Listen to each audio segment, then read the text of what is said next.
నమస్తే, నా పేరు బాలకృష్ణ. క్యూటీవీ న్యూస్ కి స్వాగతం. ఈ రోజు వార్తల్లో ముఖ్యాంశాలు.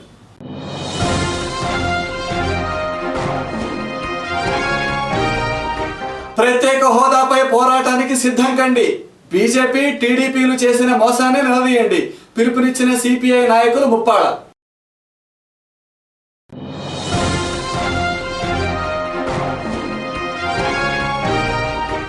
విద్యారంగం సమస్యలను తక్షణమే పరిష్కరించండి. విద్యార్థుల భవిష్యత్తుతో ఆటలాడడం మానుకోండి. పాఠశాలల బంద్లో విద్యార్థి సంఘాల నేతలు.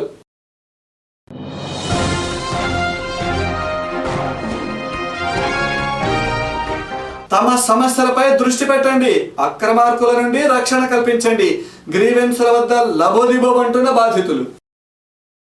ఆంధ్రప్రదేశ్కి ప్రత్యేక హోదా ఇస్తామని ప్రకటించిన బీజేపీ అగ్రనాయకులు ఇప్పుడు మాట తప్పడం దుర్మార్గమని సిపిఐ రాష్ట్ర సహాయ కార్యదర్శి నాగేశ్వరరావు దుయ్యబట్టారు. సోమవారం ప్రత్యేక హోదా సాధన సమితి ఆధ్వర్యంలో ఏర్పాటు చేసిన మీడియా సమావేశంలో కేంద్ర రాష్ట్ర ప్రభుత్వాల వైఖరిపై ఆయన నిప్పులు చెరిగారు. ప్రత్యేక హోదా సంజీవిని అంటూ హేళనగా మాట్లాడిన ముఖ్యమంత్రి హోదా కలిగిన రాష్ట్రాల తలసరి ఆదాయాన్ని పరిశీలించాలని కోరారు. ఆగస్టు 5వ తేదీలోపు కేంద్ర ప్రభుత్వం తమ స్పష్టమైన నిర్ణయాన్ని ప్రకటించకపోతే రాష్ట్రంలో ప్రజా ఉద్యమం వస్తుందని నాగేశ్వరరావు హెచ్చరించారు. లోక్సభలో మొత్తం ప్రభుత్వంగా ప్రకటించాలి.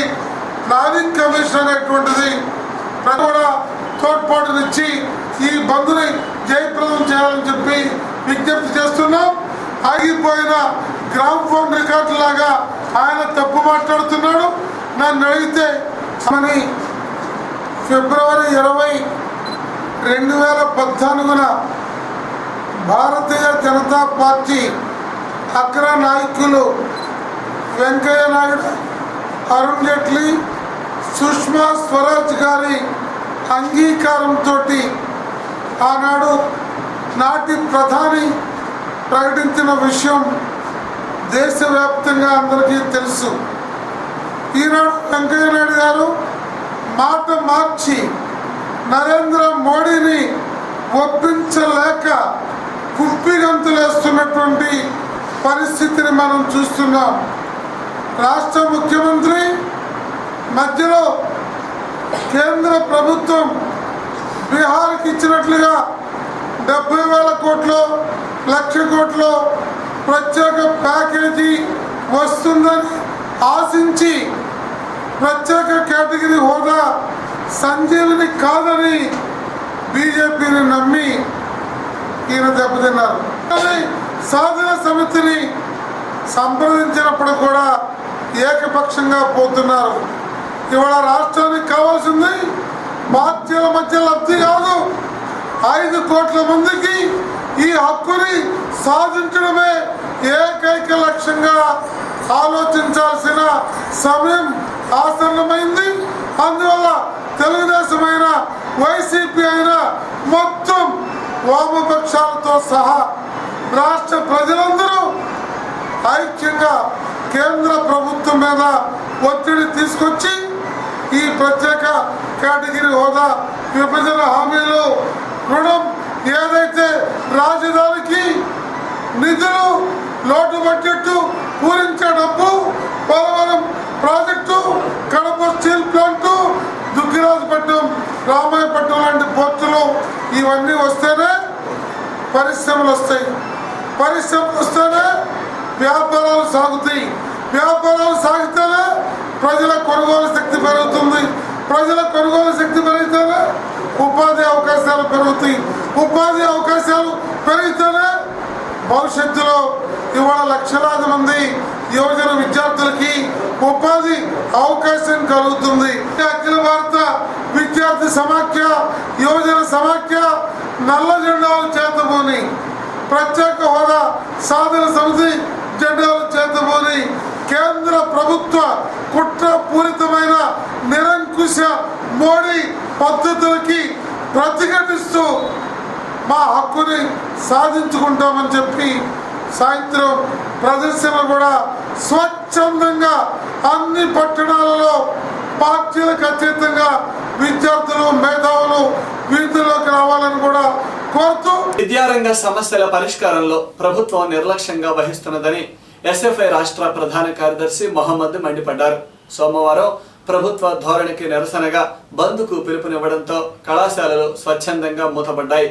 ఈ సందర్భంగా ప్రభుత్వ మహిళా కళాశాల వద్ద విద్యార్థి ఐక్య కార్యాచరణ కమిటీ విద్యార్థినులతో భారీ ర్యాలీ నిర్వహించింది. రాష్ట్ర ప్రభుత్వం అధికారం చేపట్టిన నాటి నుండి విద్యారంగాన్ని పూర్తిగా కార్పొరేట్ శక్తుల చేతులలో పెట్టివేసిందని నూర్ మహమ్మద్ ధ్వజమెత్తారు. ఈ ర్యాలీలో విద్యార్థి సంఘాల నాయకులతో పాటు విద్యార్థినులు కూడా పెద్ద సంఖ్యలో పాల్గొన్నారు.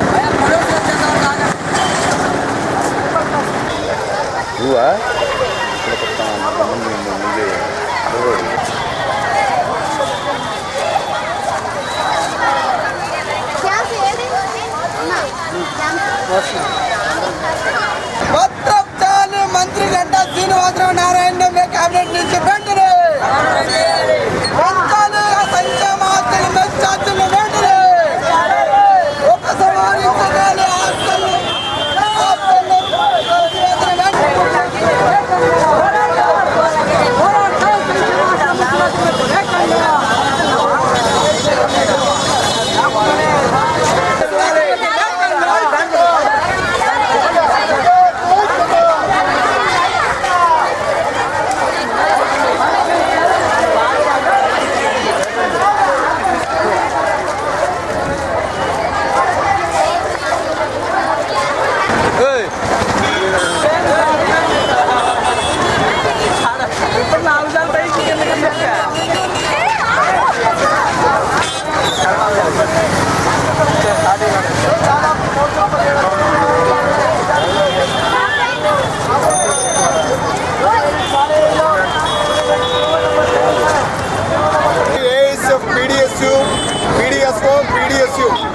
ఐదు సంఘాలు ఉమ్మడిగా రాష్ట్ర వ్యాప్తంగా విద్యారంగ సమస్యలు పరిష్కరించాలని బంద్ నిర్వహిస్తున్నాం. ఈ ప్రభుత్వం ఎన్నికల ముందు విద్యార్థులకు అనేక హామీలు ఇచ్చింది. కేజీ నుండి పీజీ దాకా ఉచిత విద్యను అందిస్తామని చెప్పారు. ఇంటికి ఉద్యోగం ఇస్తానని చెప్పినటువంటి చంద్రబాబు ప్రభుత్వం ఈరోజు విద్యార్థులకి హానికరమైనటువంటి నిర్ణయాలు చేస్తున్నారు. సంక్షేమ హాస్టళ్లని జీవో నెంబర్ 89 తీసుకొచ్చి 200 సంక్షేమ హాస్టళ్లను ఈరోజు ప్రభుత్వం మూవేసింది. కానీ అనధికారికంగా ఈరోజు 600 హాస్టళ్లను మూవేసి 10,000 మంది విద్యార్థులకి చదువులను దూరం చేసినటువంటి పరిస్థితి రాష్ట్రంలో ఉంది. 2020కి స్వర్గం చూపిస్తానని చెప్తున్న చంద్రబాబు నాయుడు ఈరోజు హాస్టళ్లను మూవేసి స్కూళ్లను మూవేసి ఏ విధంగా సంపూర్ణ అక్షరాస్యత సాధిస్తుందో ఈ ప్రభుత్వం సమాధానం చెప్పాలి. ఈ క్యాబినెట్లో చంద్రబాబు క్యాబినెట్లో విద్యారంగానికి ద్రోహం చేసే నారాయణ ఉండి ఈరోజు విద్యను వ్యాపారం చేస్తావు తప్ప పేద విద్యార్థులకు చదువు అందదు. ఈ ప్రభుత్వానికి ఏమాత్రం చిత్తశుద్ధి నారాయణ కాలేజీలో రోజుకో విద్యార్థి ఆత్మహత్య చేసుకుంటున్నారు.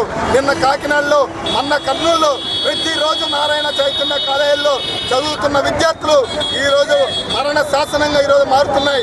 చంద్రబాబు నాయుడుకి ఏమాత్రం చిత్తశుద్ధున్నా నారాయణ కాలేజీల్లో, చైతన్య కాలేజీలో ఆత్మహత్యలపైన విచారణ నిర్వహించాలి.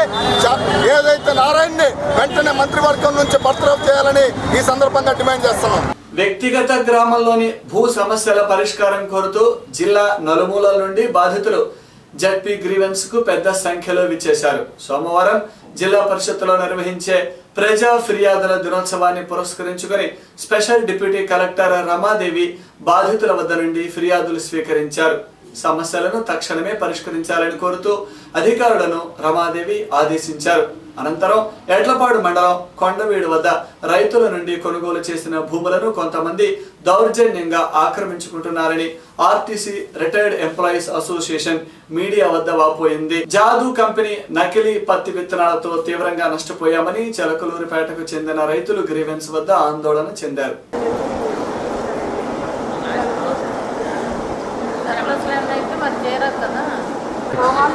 అదే ఇది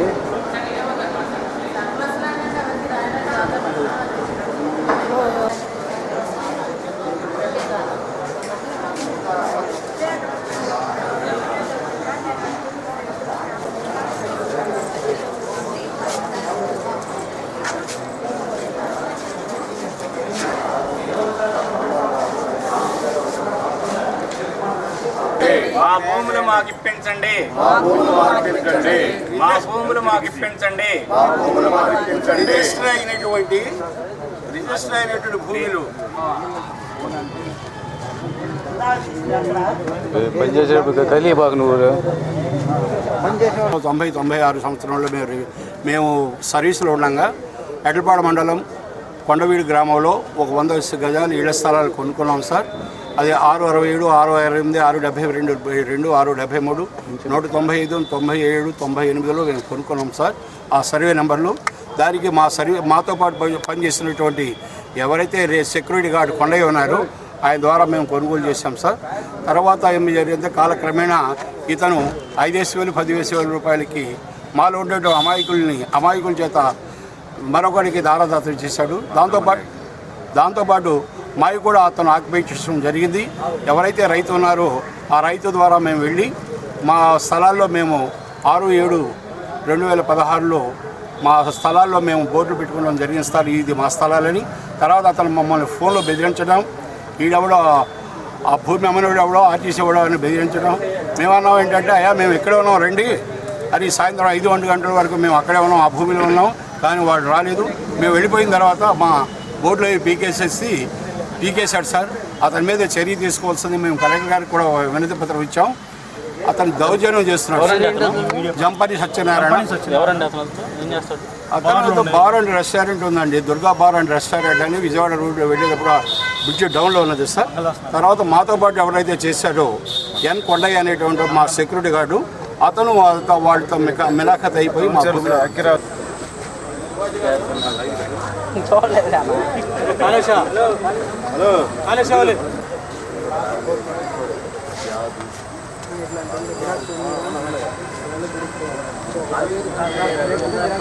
చిలకలూరిపేట ప్రాంతం నుంచి రావడం జరిగింది. ఇక్కడ వచ్చినటువంటి వాళ్ళందరూ కూడా చిలకలూరిపేట ప్రాంతంలో ఉన్నటువంటి వ్యవసాయ భూముల్ని వాళ్ళకు తోచినంత 5 ఎకరాలు 6 ఎకరాలు సాగు చేసి పత్తిని పండించేటువంటి వాళ్ళు. ఈ సంవత్సరం కూడా ప్రతి సంవత్సరం మాదిరిగా కావేరీ జాదు, కావేరీ ఏటీఎం పత్తి విత్తనాలను ఆయా షాపుల్లో కొనుగోలు చేసి నాటితే ఒక మొలకలైతే వచ్చినాయి. ఒక 25 రోజుల తర్వాత ఆ పత్తి మొక్కలు ముడత వచ్చేసి ఎర్రబారిపోతూ చిన్నగా 30-35 రోజులకు వచ్చేటప్పటికి ఎండిపోయి పైరంతా కూడా నష్టపోయింది. ఇటువంటి పరిస్థితుల్లో దాదాపు ఒక 25,000 రూపాయల వరకు ఇప్పటికే ఖర్చు పెట్టారు. మరి 25,000 రూపాయలు ఖర్చు పెట్టిన ఆ పంటలన్నీ ఎండిపోతున్నటువంటి నేపథ్యంలో మొత్తం కూడా పీకేసుకోవడం జరిగింది. షాపులో వాళ్ళని అడిగితే వాళ్ళని మాకేంటంటే వాళ్ళు జవాబు చెప్పే పరిస్థితి లేదు. మేము ప్రభుత్వాన్ని డిమాండ్ చేస్తున్నాం, అయ్యా దేశానికి అన్నం పెట్టే రైతులు నకిలీల వల్ల కల్తీల వల్ల నష్టపోతూ ఉన్నారు, వాళ్ళని ఆదుకోండి. ప్రకృతి వైపరీత్యాల కంటే ఈ యొక్క నకిలీ కల్తీ విత్తనాలను అరికట్టండి. ఇప్పుడు 25,000 రూపాయలు నష్టపోయారు, వాళ్ళకి సరైనటువంటి తక్షణ సహాయం అందించండి. మరొకసారి ఈ రకంగా చేయకుండా చేయాలని చెప్పి గ్రీవెన్స్లో పిటిషన్ ఇవ్వడం జరిగింది. ప్రత్యేక హోదాపై వైసీపీ తలపెట్టిన రాష్ట్ర బంద్లో ప్రజలు భాగస్వామ్యం కావాలని నగర అధ్యక్షులు అప్పిరెడ్డి పిలుపునిచ్చారు. సోమవారం బంద్ను విజయవంతం చేయాలని కోరుతూ శంకరవల సెంటర్ నుండి భారీ ర్యాలీ చేపట్టారు. అధినేత జగన్ ప్రత్యేక హోదా రాకపోతే ఆంధ్రప్రదేశ్లోని విద్యార్థులకు భవిష్యత్తు ఉండదని పదే చెప్పినప్పటికీ టీడీపీ బీజేపీతో ఇంతకాలం డ్రామాలు ఆడిందని అప్పిరెడ్డి మండిపడ్డారు. ప్రత్యేక హోదాపై ఇరు పార్టీలు చేసిన మోసాన్ని ప్రజలు నిలదీసే సమయం ఆసన్నమైన తరుణంలో ప్రజలందరూ తమ గళం విప్పాలని ఆయన కోరారు. సర్వదా స్మాకం సన్నిధిం క్రియాత్.